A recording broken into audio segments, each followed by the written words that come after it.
Assalamu alaikum, everyone. Today's talk will be about international politics and greed, and also about corruption. You see, when there is inequality, therefore there will be revolution, meaning the opposite of inequality is equality. Now it's actually simple. We, the children of Adam, peace be upon Adam,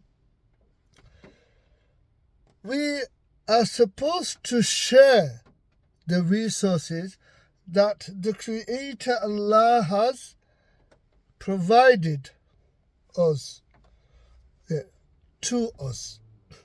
Land. And of course the resources inside the land and what grows from the land. And therefore you have shelter, food, clothing, water, and of course healthcare, medicine. So you see, it's not that hard to achieve equality if most of the world leaders, including Muslim world leaders, stop being greedy. That's right. You see, we choose greed and then we ruin everything. The people of the past chose greed and they began to colonize. In other words, they began to invade, kill, and take. Invade, kill, and take. And let me break it down. So you have Christopher Columbus, the European colonizers, Spanish, British, Portuguese, went to the Americas, and from a study in University College London, it says that they killed over 50 million, let me say this again, over 50 million Native Americans. According to Dr. Roy Casagrande, who teaches at Austin School, Texas, USA, it's probably 90 million. Now that is a lot of people. And this is what happens when you choose greed, then you keep choosing greed, and then don't forget, at the same time, there is no Islam in your life, in your earthly life. And then next thing you know, we have genocide, ethnic cleansing. Now, you see, it's simple. The Creator Allah has given everyone, or created everyone with free will, and free will allows choices and also allows dual nature, positive nature and negative nature. And the primary objective of the positive nature is to choose to be grateful to the one who created you and me. And that is the Creator Allah. Allah, the All-Powerful. Allah's names are Allah's abilities and Allah's capabilities. For example, Al-Muqtadir, the Creator of all power. Yeah? The Creator Allah, it is the Creator Allah who created the subatomic particles and therefore atoms and therefore everything that we can see and that also we cannot see, because there are amongst the Creator Allah's creations invisible creations, such as the mind that we have, that is invisible. You can x-ray and see the brain, the grey matter, but you will not be able to see a person's mind because that is impossible. At the same time, the soul is invisible. You can't see it in an X-ray. The soul is real because healthy people with healthy hearts and organs suddenly experience death. We don't die, we taste death. So at the moment, as you can see, Netanyahu, Israeli army is killing a lot of Palestinians. Most of them are Muslim children. Now you see, and Muslim people in Palestine. So you see, the Muslims who have said and meant La ilaha illallah Muhammadur Rasulullah, there is none worthy of worship except the Creator Allah.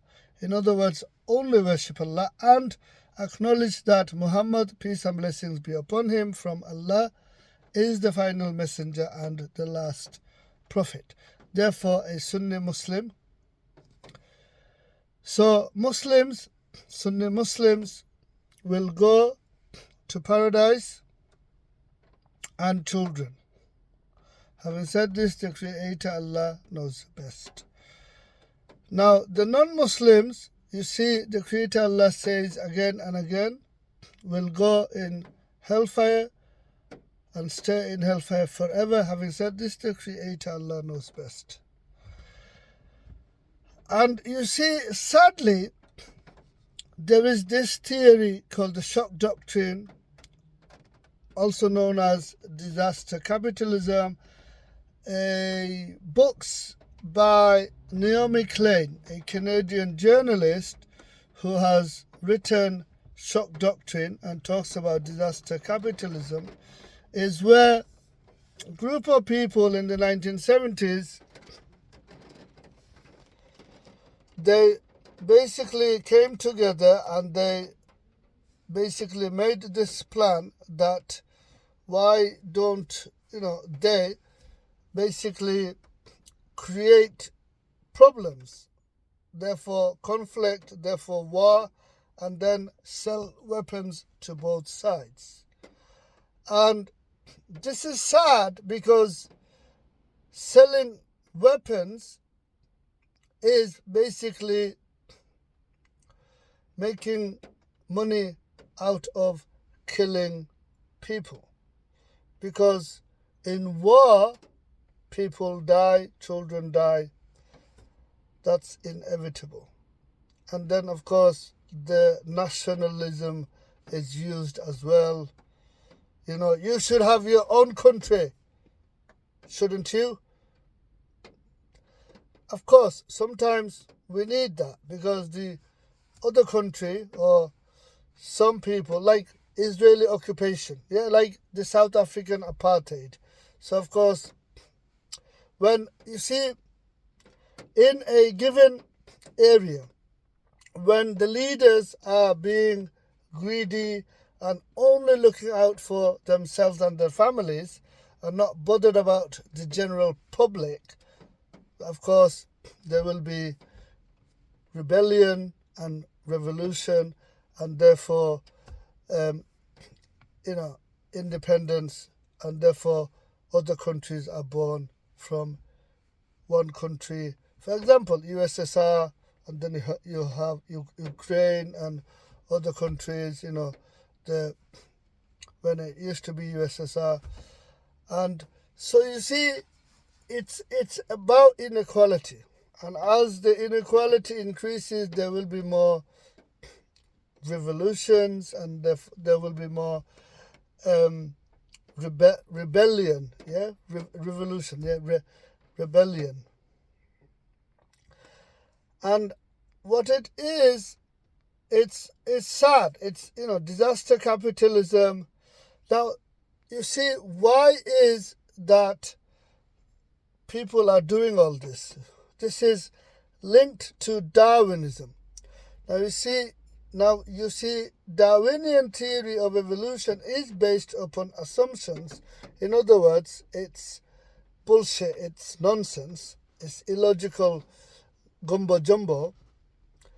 But you see, for example, Hitler studied Darwinism and thought, why don't I use this on the Jewish people, sadly, and therefore Hitler killed over 6 million Jewish people, including children and women and innocent men. So what I'm trying to explain here is when anyone leaves Islam and they choose a non-Muslim ideology, and then also what happens, the non-Muslim ideologies are incorrect, so they actually slowly but surely end up basically believing in Darwinism, which is linked to atheism. So Darwinism teaches them. Now, don't forget, Darwinism is incorrect, but Darwinism teaches these non-Muslim people that survival of the fittest and therefore law of the jungle. And also, first they chose to be a Darwinist and therefore atheist. Then over time they convinced themselves. And let me give you some examples why I say this, because if you look at some articles written by university professors regarding the Myanmar genocide, what the Myanmar Buddhist military did to the Rohingya Muslims, let's say to the Rohingyas.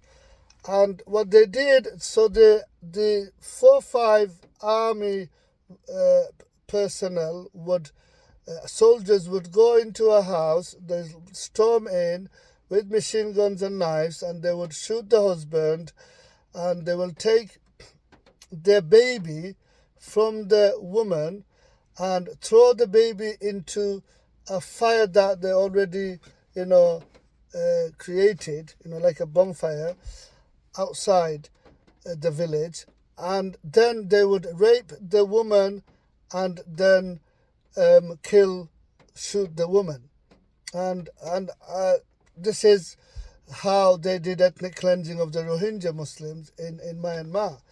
Now you see, with the Israeli soldiers, they bombing everywhere and they're killing Palestinian children and they don't care.